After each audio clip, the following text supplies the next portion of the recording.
Je suis la mémoire du temps, de la terre et des hommes. Je veux ce soir me souvenir de ce pays.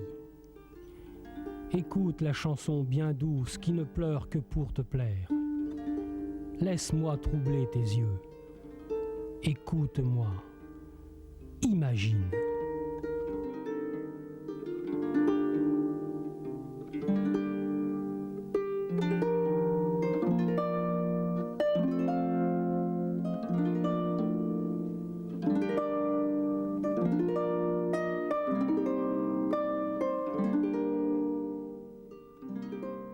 C'est 50 ans avant notre ère, au moment où Labienus, lieutenant de César, s'empare de Lutèce, que commence cette histoire. Notre région est une forêt dense, mystérieuse et sauvage. Elle couvre tout le pays, jusqu'aux environs de Chartres. Des lambeaux de plateaux y découpent des clairières, dont une des plus importantes est une grande étendue plane, marécageuse et triste, battue par les vents, peuplée de rares hameaux gaulois, et siège d'innombrables légendes.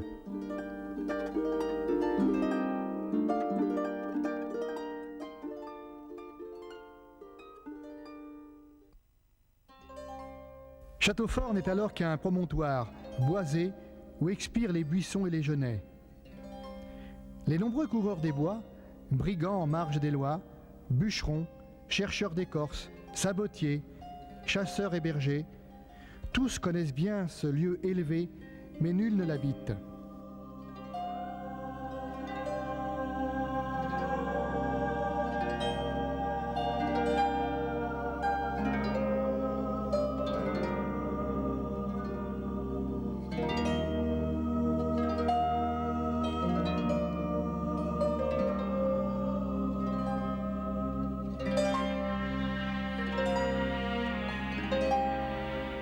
C'est au pied de ce rocher que les druides coupent le gui sur le chêne Roure, le 6e jour de la lune.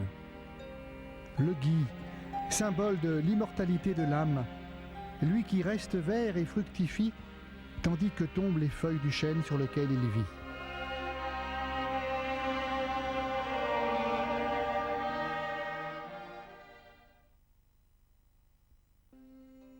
À la fin du 5e siècle, après l'occupation romaine et les invasions barbares, pour la première fois, cette belle et tenace forêt est entamée. En effet, pour récompenser et enchaîner la fidélité de leurs guerriers, les monarques distribuent des terres. Mais la demande des chefs francs excédant la disponibilité des terres cultivables, on leur donne une portion de forêt à défricher. Et voilà l'éclosion d'une quantité de petits villages timidement gagnés sur cette étendue solitaire. Au nord, c'est Guyancourt qui est ébréché, puis Villiers-le-Bacle qui s'accroche au surplomb de la Mérantaise, et à l'est, le palais que les rois mérovingiens se construisent non loin de Livette et qui prendra le nom de Palaiseau.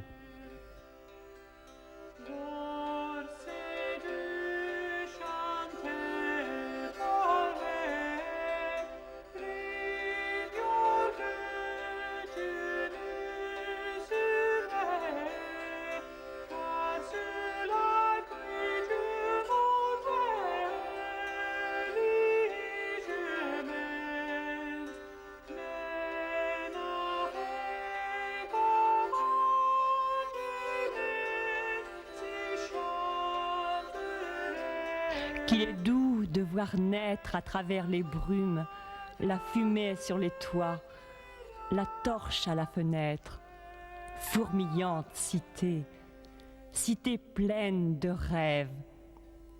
Ces villages vont voir des printemps, des étés, des automnes, des hivers, des jardins, des soleils, des baisers, des oiseaux, des soirs, des matins. Dans la neige, dans la boue, quand le soleil cruel frappe à coups redoublés, quand la lune verse son pâle enchantement, ils vont vivre et grandir et mourir et vivre encore.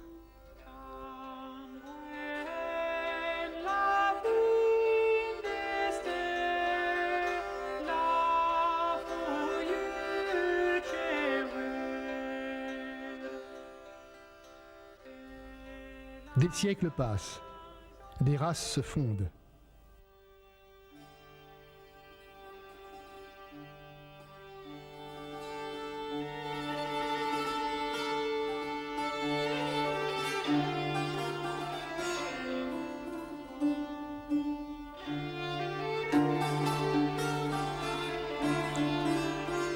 La population se met à croître doucement. Bientôt, elle déborde les villages qui ne la contiennent plus qu'à grand-peine.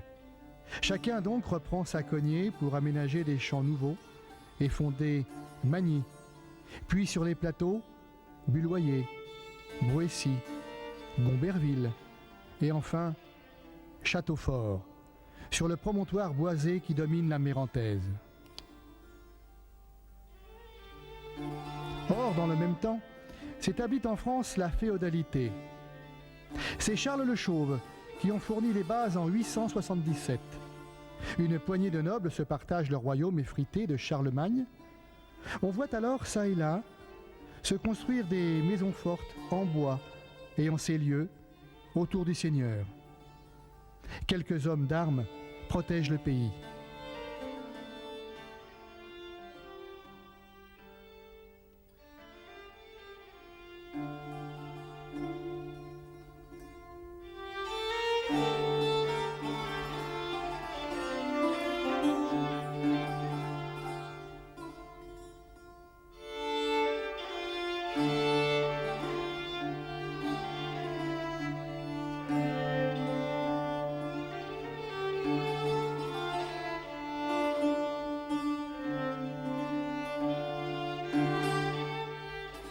Faisant le sacrifice de leur liberté, les plus pauvres déjà installés dans la région deviennent les sujets du maître des lieux.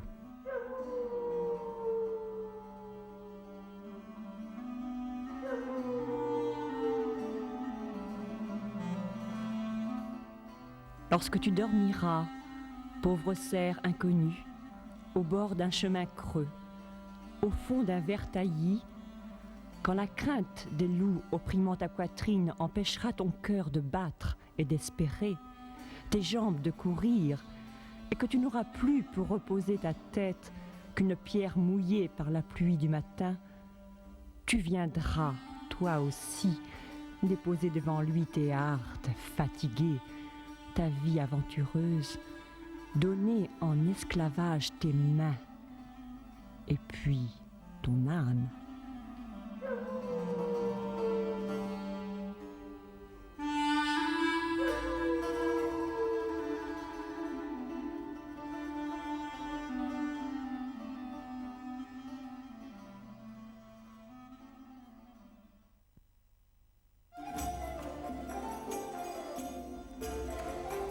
La situation de l'éperon rocheux où se trouve Châteaufort, à proximité de la route de Chartres à Paris, est fort enviable.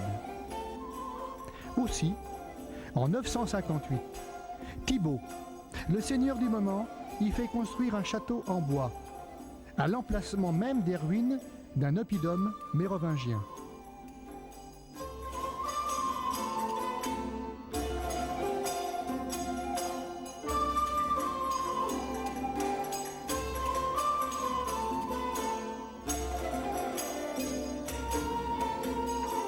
Puis, vers l'an 1068, alors que Guy Ier de Montlhéry est seigneur de Châteaufort, une forteresse en pierre est édifiée à son tour, sur les ruines de l'ancien château de bois. C'est une œuvre gigantesque. Le donjon, énorme tour ronde, mesure 36 mètres de haut et n'a pas moins de 20 mètres de diamètre. Sa construction va durer plus de 10 ans.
infernale des charrois de pierre, jour après jour, les hommes s'éreintent.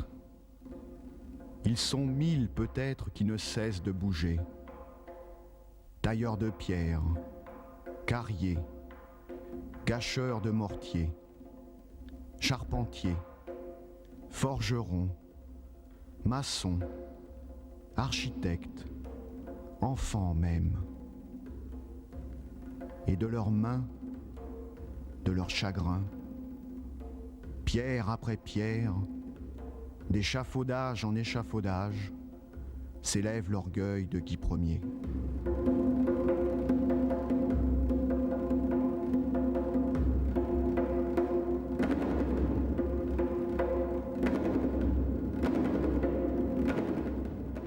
Tours et murs, escaliers, lucarnes et meurtrières, merlons et créneaux, ce formidable monstre se dresse.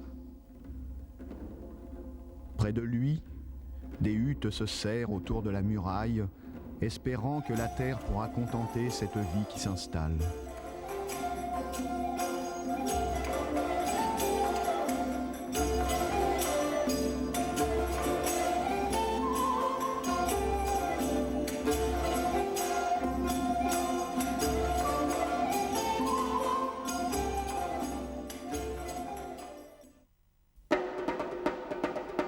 Dans les étroites venelles, entre les masures de torchis, une épaisse poussière monte sous le piétinement d'une foule riante et affairée. Les appels des marchands se mêlent aux cris des jongleurs.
Che potere del verare, che la regina gioiosa, alla via, alla via, vai la rientre, vai la rientre,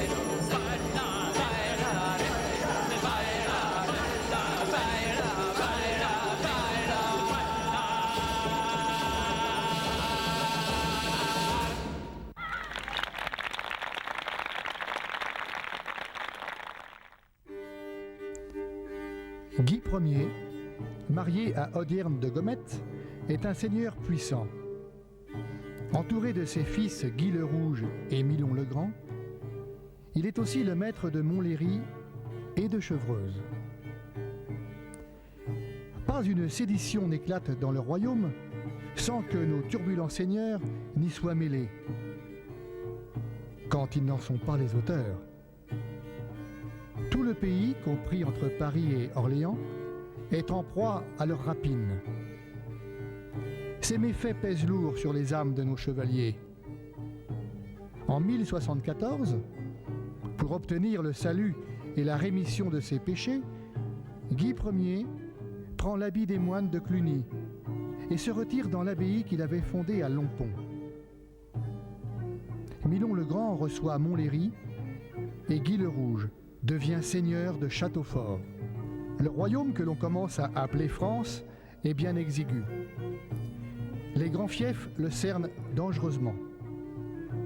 Les seigneurs sont aussi puissants que le roi Philippe Ier. Celui-ci préfère composer avec la seigneurie de son royaume et, pour lui avoir rendu de grands services, appelle Guy le Rouge à la fonction la plus honorifique du royaume, celle de sénéchal.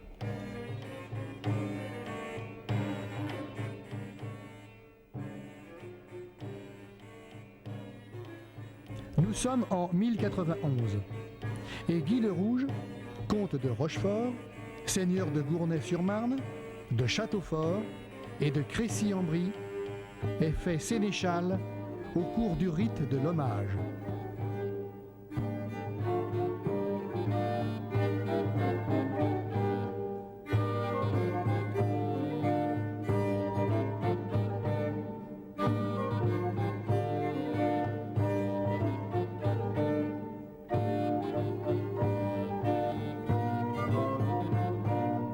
Veux-tu devenir mon homme, sans réserve? Je le veux. Guy s'avance vers le roi, tête nue, sans armes, en posture de complet abandon. Il s'agenouille en signe de remise de lui-même et introduit ses deux mains jointes entre les mains de Philippe Ier. Puis, il se relève et prête serment sur les livres saints. Je promets en ma foi d'être à partir de cet instant fidèle au roi et de lui garder contre tous et entièrement mon hommage, pour ne causer aucun dommage au corps de mon Seigneur, pour être garant de sa sécurité, pour ne pas attenter à sa justice, pour ne pas faire de tort à ce qu'il possède, pour ne pas rendre impossible le bien qu'il peut faire. Ainsi m'aide Dieu.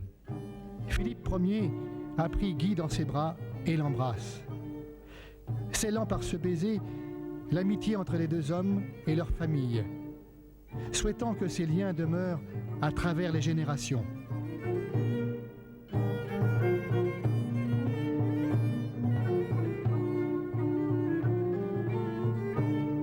Guy le Rouge continue à mener la vie de campagne, à laquelle il est habitué. Car le rôle du sénéchal est avant tout militaire. Sa puissance est redoutable. À 12 lieues de Paris, il contrôle les communications avec Chartres. Rochefort, qu'il vient de fortifier, peut abriter une importante garnison et le donjon de Châteaufort est le plus important connu dans le royaume. Il est coutume d'ailleurs qu'il accueille dans sa maison parmi ses enfants le jeune Monseigneur Louis, futur roi de France, qui a 10 ans et se forme au métier de la guerre.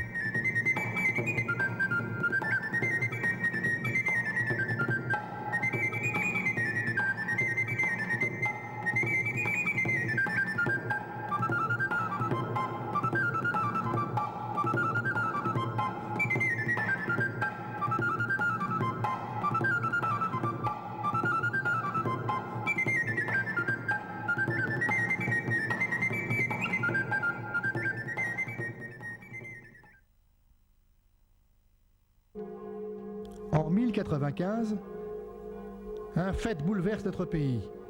En effet, le 27 novembre, le pape Urbain II prêche la première croisade.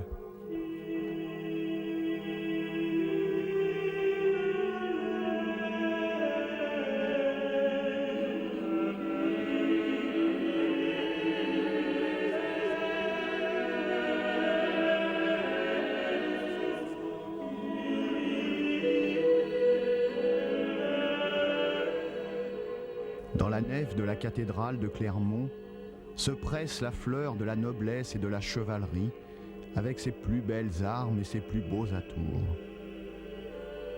Devant ce parterre, des moines par dizaines forment une plage noire et grise.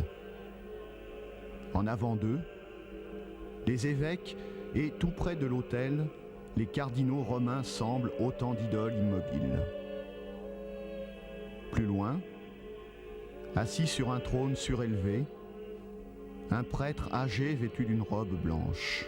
Autour de ses épaules s'enroule une longue bande tissée de laine immaculée, avec de place en place une croix noire. Le vieillard se dresse lentement, cependant que les cloches apaisent leur voix de bronze. Homme de Dieu, élu et béni entre tous, unissez vos forces, prenez la route du Saint-Sépulcre, assurés de la gloire impérissable qui vous attend dans le royaume de Dieu. Que chacun renonce à lui-même et se charge de la croix. Les prières ne cessent qu'à l'aube. Alors, le monde féodal s'ébranle. Bon nombre de puissants seigneurs prennent la croix et partent en direction de la Terre Sainte. 3 ans, 7 mois et 10 jours plus tard, le vendredi 16 juillet de l'an 1099, Guy le Rouge, seigneur de Châteaufort, entre par la porte des Lions dans Jérusalem la Sainte. Ô Jérusalem, que d'espoir et de rêve as-tu nourri nos têtes. Humblement, partis des mois pour atteindre à pied tes pays lointains et se battre et mourir, ou pire, être emprisonné ou réduit en esclavage. Ô Jérusalem, 4 années d'interminable et sanglant cheminement vers la terre promise, vers toi, Jérusalem, la Sainte. Que de sang, que d'amis, que de foi ne t'avons-nous donné?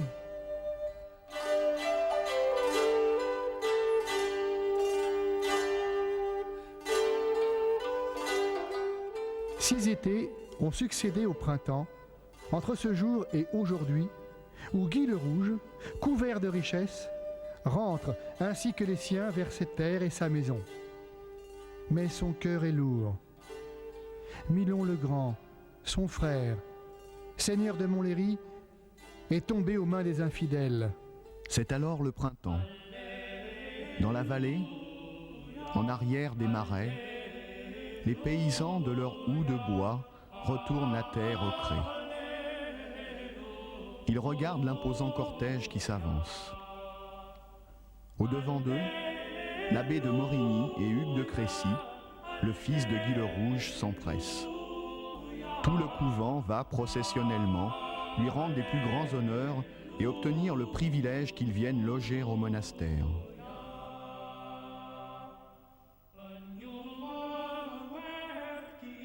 Au soir tombé, on peut voir de colline en colline s'allumer des feux dans la vallée, s'improviser des danses tandis que droit devant, isolé sur sa butte, le donjon dans l'éclat rose d'un dernier rayon de soleil semble veiller sur cette allégresse.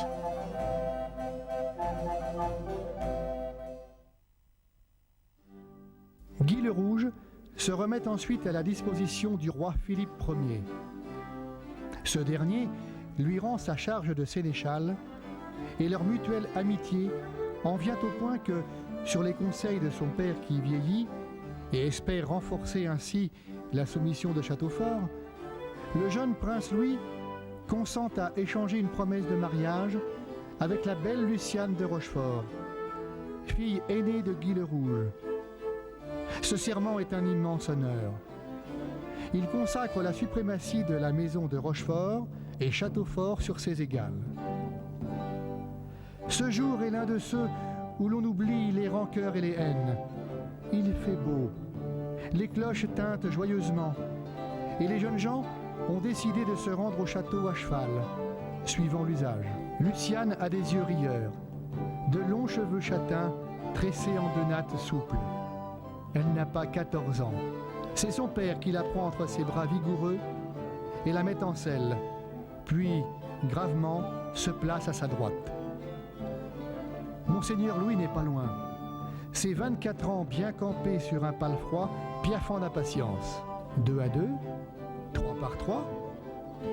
Tous les parents et les amis revêtus de leurs costumes d'apparat suivent le chariot où sont installés Philippe Ier, Bertrade de Montfort et l'abbé Sugère, Hugues de Crécy et sa mère Élisabeth, Guy II de Rochefort, frère de Luciane et son épouse, Guy Trousseau, Milon de Bray, Philippe de Mantes, fils bâtard de Philippe Ier, et sa récente épouse Élisabeth, puis les jeunes frères et sœurs de Louis et Luciane, Constance, Fleur, Cécile, Alix et Eudes, et enfin les grands vassaux du royaume, Païen d'Orléans, le boutelier, Galéran, le chambrier, Tienne Garlande, le chancelier, Gazon de Poissy, le connétable.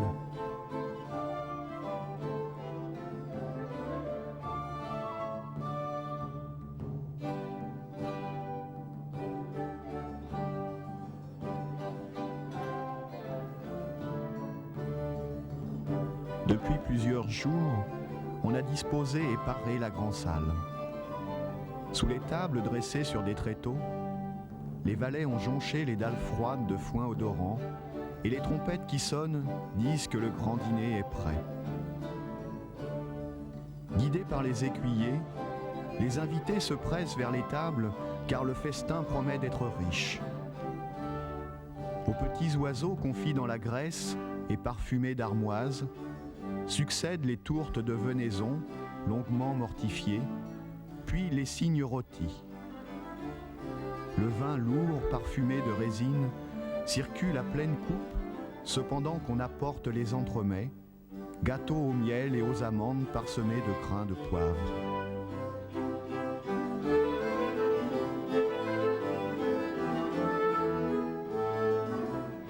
Puis les baladins et les jongleurs font leur entrée, jouant aussi fort qu'ils le peuvent de la flûte aigre, du rebec, de la viole et du luth, tandis que le second service arrive, plus riche encore que le premier.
3 années durant, le comte Guy le Rouge et son fils Hugues de Crécy consacrent tous leurs efforts à la défense et à l'honneur du royaume.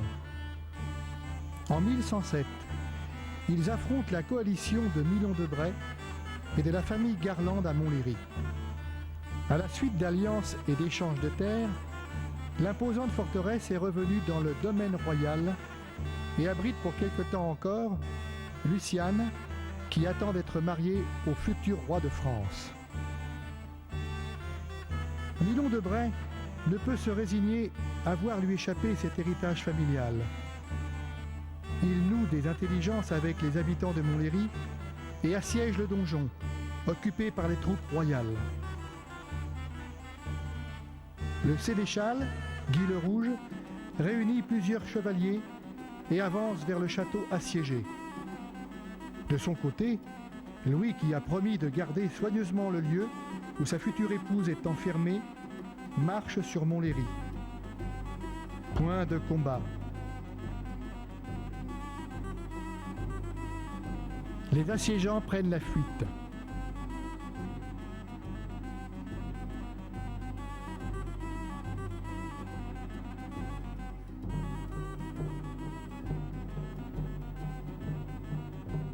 Louis conclut la paix avec les Garlandes, mais pour éviter le retour de semblables tentatives, démantèle la ville en ne laissant subsister que la tour.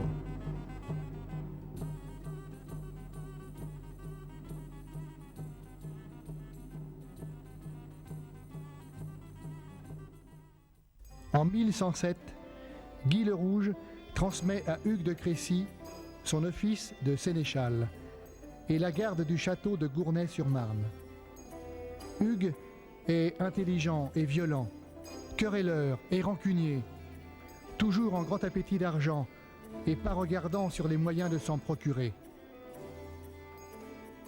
Aux bonnes époques de l'année, quand les caravanes sont fréquentes sur le chemin royal qui conduit de Paris à Lagny, il arrête les marchands, les pille et confisque leurs chevaux qu'il conduit dans son repère de Gournay.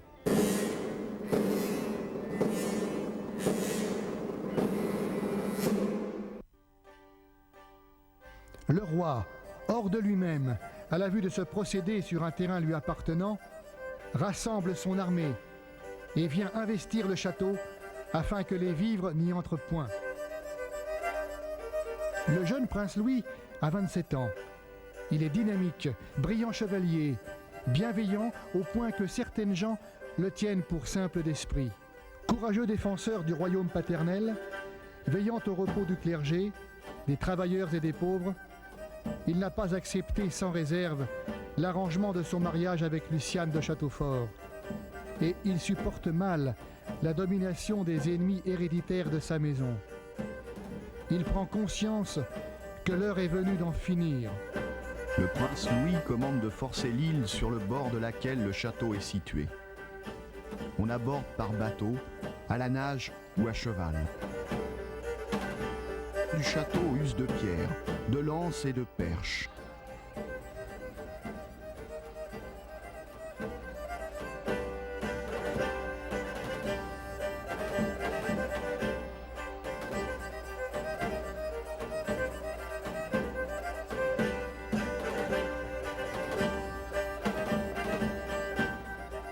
Louis ne les voit pas disposés à se rendre. Il fait dresser tout auprès une machine d'où les assaillants tuent de temps en temps quelques-uns du dedans. Guy le Rouge, voyant son château serré de si près, se met en campagne et ravage avec le fer et le feu tout le terrain qu'il peut dans les terres du roi pour faire diversion. Comme les vivres sont près de manquer au château de Gournay, Guy le Rouge engage le jeune comte Thibaut de Blois à venir à son aide. Mais, averti, le prince Louis se porte au devant du comte Thibaut avec son armée, laissant un corps de troupes à la garde du camp.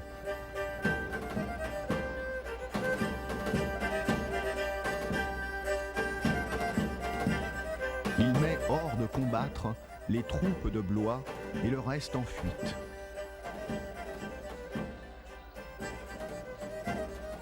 La victoire étant complète du côté du roi, il retourne à Gournay, oblige les assiégés à se rendre, les chasse et s'empare du château qu'il confie à la garde des Garlandes.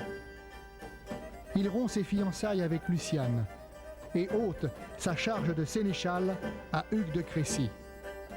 Voilà la belle amitié rompue. Ulcérés, les seigneurs de Châteaufort ressentent une telle humiliation devant cette injure trop éclatante qu'ils vont n'avoir de cesse de trouver une occasion de recommencer la guerre contre la famille royale.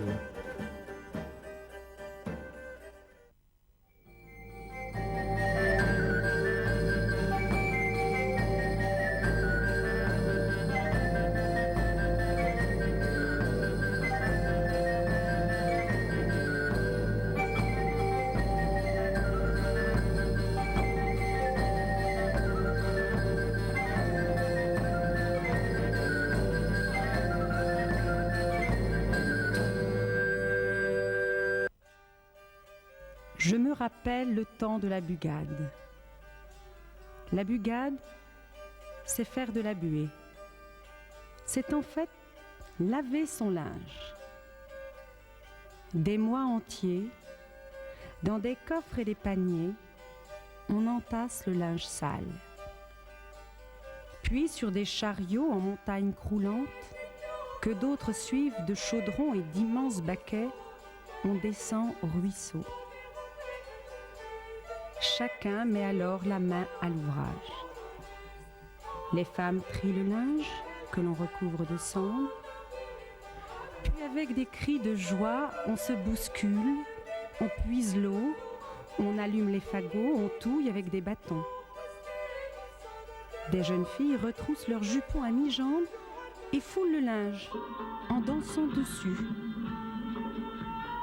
Il en est ainsi à l'ordinaire. Et tout ce remue-ménage ne va pas sans quelques danses qui redoublent quand les femmes étendent sur la prairie le linge rincé à grande eau.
L'année suivante, le premier à essuyer les foudres de cette rage de vaincre est Eudes, le comte de Corbeil, propre frère d'Hugues de Crécy.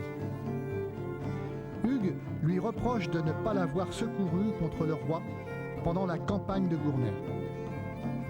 Il surprend Eudes alors qu'il se rend à la chasse, l'attaque, l'assomme et l'envoie pieds et mains liés au château de la Ferté-Alais où il l'enferme jusqu'à ce qu'il se décide à faire la guerre au roi à ses côtés.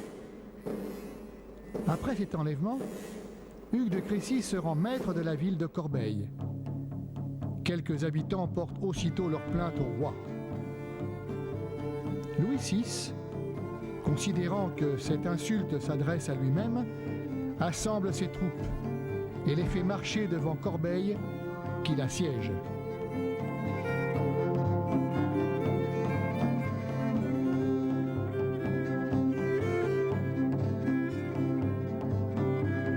Pendant ce siège, quelques habitants promettent d'introduire dans la ville les troupes du roi pour en chasser celles d'Hugues. Alors, le roi envoie en sceau de Garlande et 40 cavaliers de sa suite. À peine ont-ils franchi la porte indiquée que les habitants, qui ne sont pas du secret, affolés par le hennissement des chevaux, ferment les portes. De sorte qu'en sceau de Garlande et sa troupe, après avoir longuement combattu, autant que l'obscurité de la nuit et la petitesse du lieu le peuvent permettre, sont arrêtés prisonniers et conduits au château rejoindre le comte de Corbeil. Le roi ne s'étonne point de ce mauvais succès. Au contraire, il assiège et presse de plus près la place. Bientôt la ville capitule. Ses défenseurs sont obligés de se rendre. Eudes de Corbeil et Anceau de Garlande sont délivrés. Louis VI confisque Montlhéry.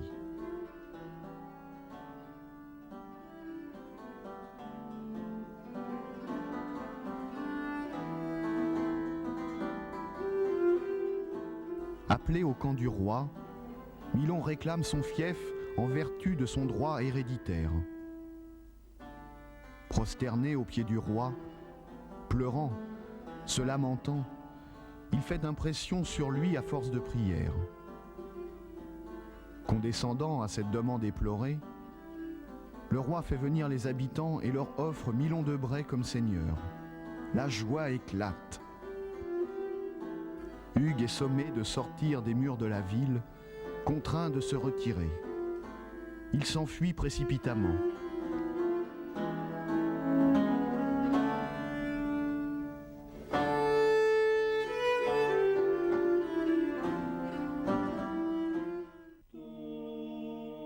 Hugues de Crécy va encore régner 9 ans sur Châteaufort, accablant de charges les paysans, exigeant le paiement immédiat de taxes fictives et ruinant ses propres terres. Il nous mangera tous, disent les malheureux.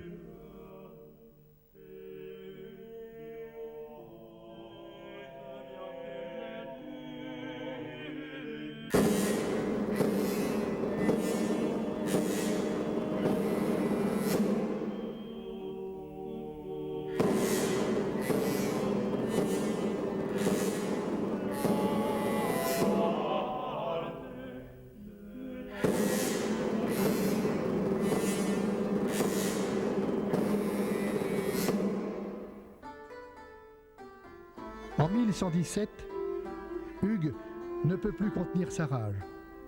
Il décide de reprendre Montlhéry.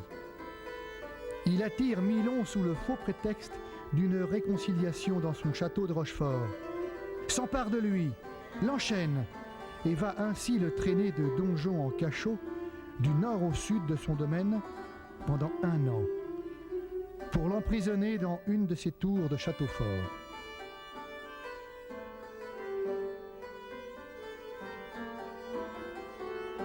Devinant la défense de Montlhéry très faible, Hugues investit la forteresse et s'empare enfin d'un bien qu'il considère comme le sien. Son plan est presque accompli. Milon de Bray est un prisonnier gênant qui empêche Hugues de savourer son succès. Après quelque temps de captivité, une nuit sans lune, Hugues vient vers son cousin, l'étrangle, et pour feindre une fuite du prisonnier, le fait précipiter du haut de la tour. Le cadavre roule vers la Mérentaise. Tout est calme. Le château dort. Nul ne saura la vérité. Au petit matin, les bergers conduisent leurs troupeaux en fredonnant une douce complainte. Au pied de la forteresse, ils découvrent le cadavre trop reconnaissable du malheureux Milon de Bray et courent prévenir au village. L'acte est signé, nul n'est dupe. Le bruit d'un crime si énorme parvient aux oreilles du roi Louis VI à Paris. Il n'est pas homme à laisser passer une aussi belle occasion de se débarrasser à jamais d'Hugues de Crécy en le punissant de son crime. Il marche à la tête de ses troupes sur le château de Gometz, s'empare sans trop de peine du meurtrier et lui demande raison de son acte.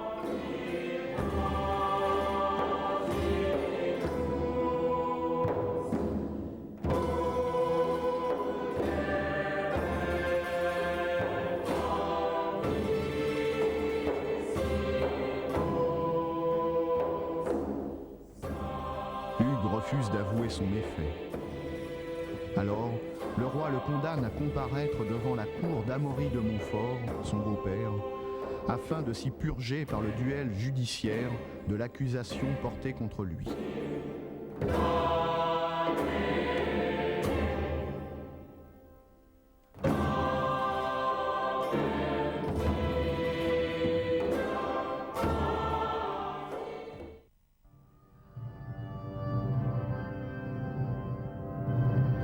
Au jour fixé, en présence des rois de France et d'Angleterre et d'un grand nombre de seigneurs et barons, le champ clos est dressé dans une vaste prairie qui s'étend au pied du superbe manoir des Montfort.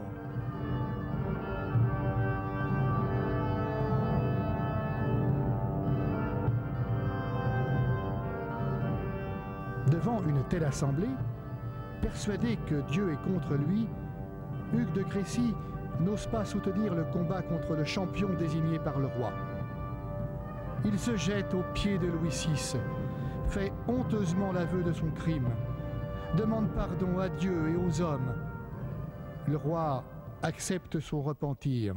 Toi, Hugues de Crécy, seigneur de Châteaufort, en peine et en malice tu as usé ton âge.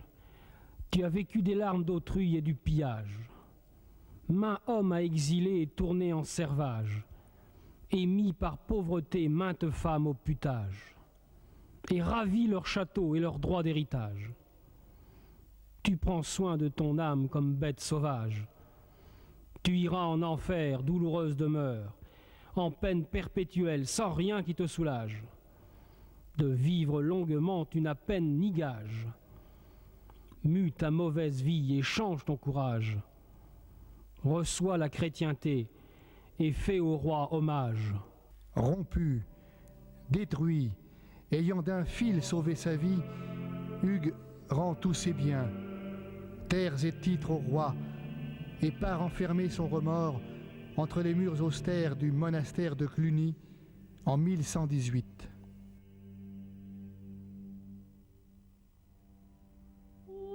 Cette année-là, le roi Louis VI le Gros fait abattre Châteaufort. De l'imposante forteresse qui fit trembler tant de monarques, de seigneurs et de marchands, il ne reste qu'un tas de pierres et quelques moignons de tours.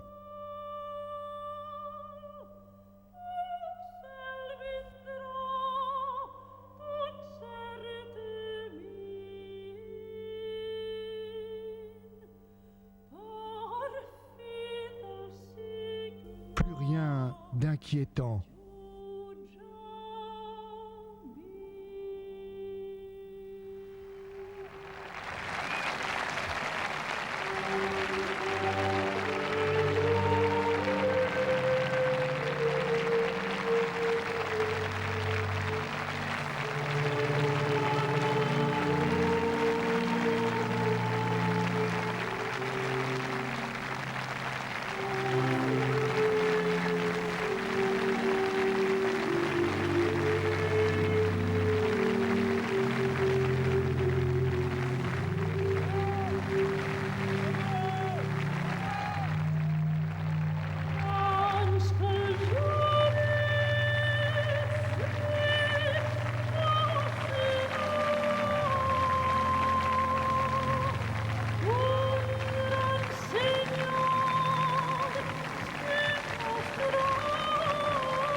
soirée et bon retour.